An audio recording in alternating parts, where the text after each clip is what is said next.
Ang pinaka ayaw at pinaka-iiwasan mo na isda as a forex trader is yung pirana. Kasi pirana! Naging bato pa! Kukwento ko sa'yo nangyari paano ko nawalan ng 1 million pesos in 30 minutes. Ready ka na ba? Let's go!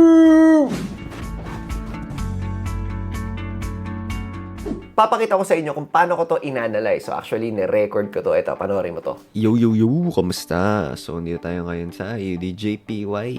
Magte-trade tayo. Actually, nag-trade na ako. Nag-place ako ng trade.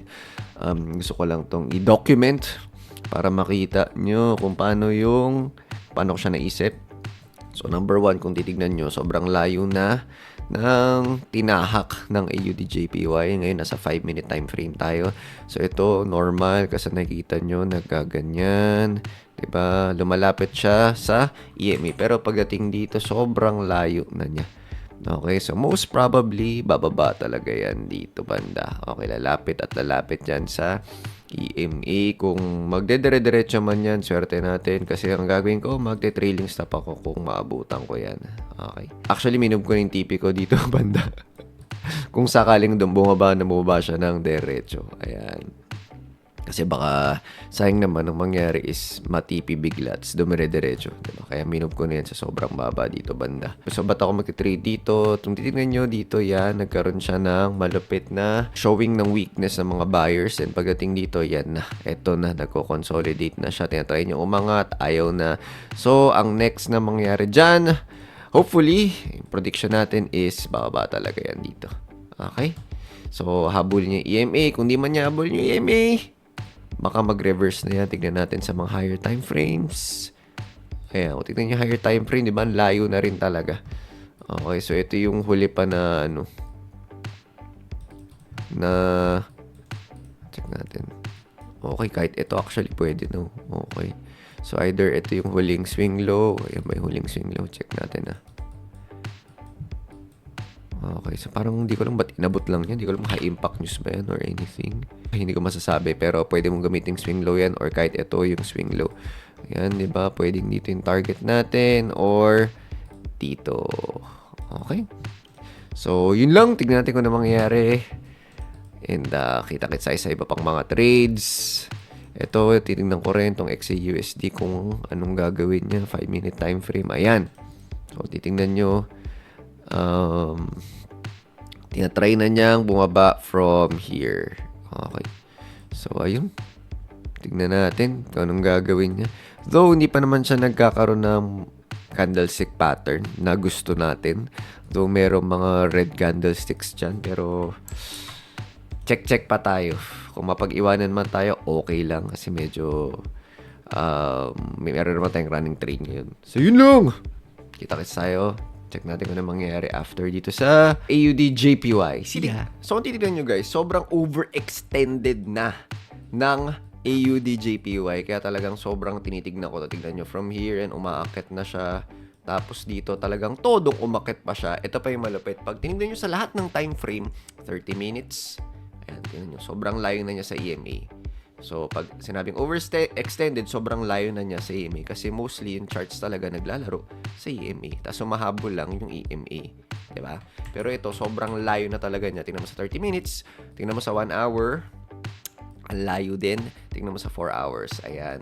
Hindi ko alam sa daily. Check natin. Layo din. Ang layo din sa daily. So, ayun. Kung titingnan nyo, lahat overextended, lahat ng time frame. So, alam naman natin yung chart talagang kailangan niyang huminga at some point.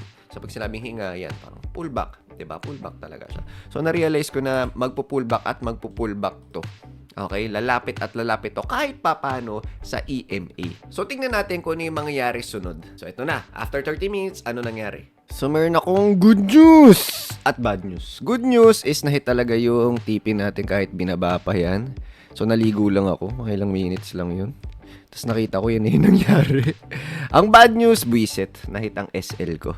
So, ang pinaka-tina-target ko talaga ay supposedly 103,586. 103,586. Ayan. Supposedly, dyan pa lang hit na yung 20,000 USD.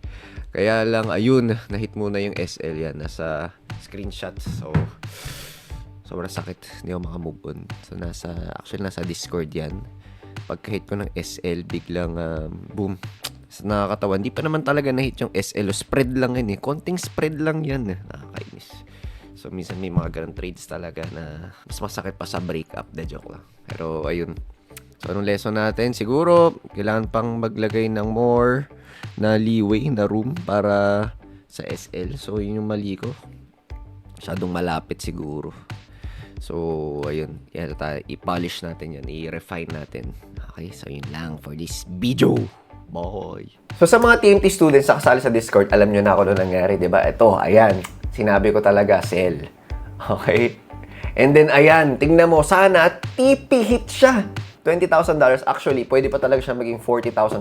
Pero, I'm sure hindi na ako aabot doon. Talagang hanggang 20 lang ako, then okay na ako. So, nung araw na yun, sobrang bagot na bagot talaga ako. As in talaga. Sobrang taas ng emotions ko. Kasi kung babalik tayo sa charts, Tapos kung titignan nyo, sa isang oras, nag-move ng 250 pips.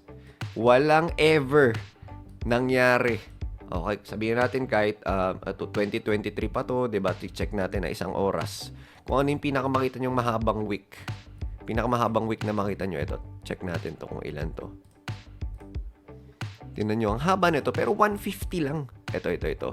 Ito, dalawang wick to ha. Ibig sabihin 2 hours to nangyari. Hindi weeks ha, wick. May malito kayo. 2 weeks ba yan, coach? Ayan. So, tingnan nyo, 100 lang yung kanina. So, halos wala talaga.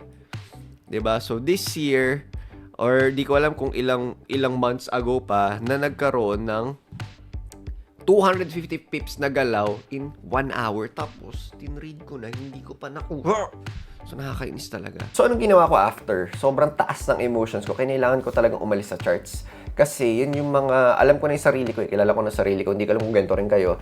Kapag nagkakaroon kayo ng mga ganyang klaseng trades, yun yung sobrang sarap mag-revenge talaga. Nung nakita ko talagang biglang gumanon yung biglang bumaba yung price, gusto ko talaga mag-sell pero kailangan ko talagang umalis sa charts at huminga. Okay? So, ang hirap no, kasi pwede natin sabihin na, marami pa namang opportunities. Pero kasi, based sa historical data, sobrang tagal bago magkaroon ng ganito. Tapos hindi ko nakuha. So, kakaiba talaga tong experience na to. Pero syempre, hindi naman to yung first time. Pero he never gets old talaga tong experience na to. Naturally kasi mga tao, mas okay lang na hindi magkaroon kaysa mawalan. Kaya pagdating sa gambling, for example, meron kang 1,000 pesos, naging 10,000 pesos. Tapos naging 2,000 pesos ulit, feeling mo na walang ka ng 8,000 kasi nasa yun yung 10,000. Pero sa totoo lang, nagkaroon ka ng another 1,000. So, ang ginagawa ng mga tao, hindi nila inisip na nagkaroon ako ng 1,000. Inisip na nag-loss sila ng 8,000. So, therefore, mauubos at mauubos yung 2,000 pa nila or mangungutang pa sila para mabawi at makuha yung 10,000 na yun. Kaya nababaon sila. So, yun yung wag natin gagawin sa forex trading. So, anyway, sa mga nagtatanong, paano sumali sa Discord, coach? So, kailangan TMT student ka para makasali ka sa Discord. So, kung TMT student ka na, hindi ka pa kasali sa Discord, chat ka lang sa Facebook page ng The 30-Minute Trader. And kung hindi ka pa member ng The 30-Minute Trader program, then gusto mo sumali sa Discord, click mo lang yung etong link na to. So, yun lang. Kita-kits tayo sa loob. More power, more trades, more pips sa inyong lahat.